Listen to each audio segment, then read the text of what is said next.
नमस्कार भावांनो, हिंद केसरी मैदानामध्ये आपलं सर्वांचं स्वागत आहे. तर भावांनो, आज शिंदवणे मैदानामध्ये बकासूर गट क्रमांक 27 मध्ये पळाला आणि गट क्रमांक 27 मध्ये बकासूरची हार झाली.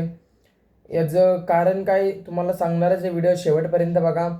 आणि जर तुम्ही आपल्या चॅनलला भावांनो नवीन असाल तर चॅनलला सबस्क्राईब करायला विसरू नका भावांनो, कारण बैलगाडी शर्यत क्षेत्रामधले नवीन नवीन अपडेट्स आपल्या चॅनलवरती येत असतात.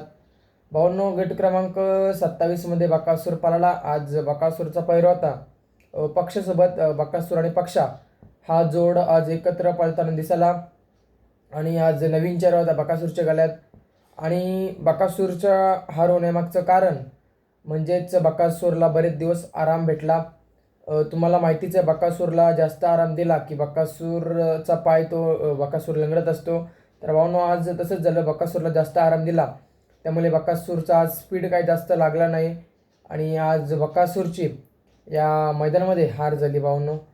तर असं भावांनो, बैलगाडी शर्यत क्षेत्रामध्ये हारजीत होत असते. आज खूप वाटत आहे, कारण बऱ्याच दिवसानंतर बकासूर मैदानामध्ये आला. मागील नाशिक मैदानामध्ये पळाला, त्यानंतर आज शिंदवणीच्या मैदानामध्ये पळण्यासाठी आला होता, परंतु तिथे आता गटाला 4 झाले. बाजूची गाडी देखील चांगली पळाली भावांनो, बकासूर देखील चांगला पळाला, परंतु शेवटच्या क्षणाला गाडीचा स्पीड कमी लागला आणि आज बकासूरची हार झाली भावांनो. असो, बकासूरला आराम दिल्यावर बकासूरचा जास्त स्पीड नसतो लागत, हे आपल्याला सर्वांनाच माहिती आहे. तर असो, काय हारजीत होत असते. बकासूर नक्कीच पुढच्या मैदानामध्ये कमबॅक करेल.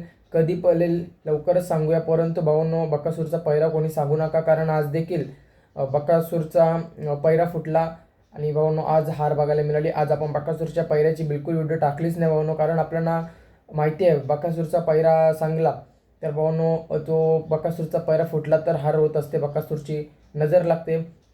तर आज तसंच झालं. असो भावांनो, हारजीत होत असते. भेटूया पुढच्या व्हिडिओमध्ये. कधी पळेल बकासूर, काय पळेल, संपूर्ण अपडेट देऊया. धन्यवाद भावांनो.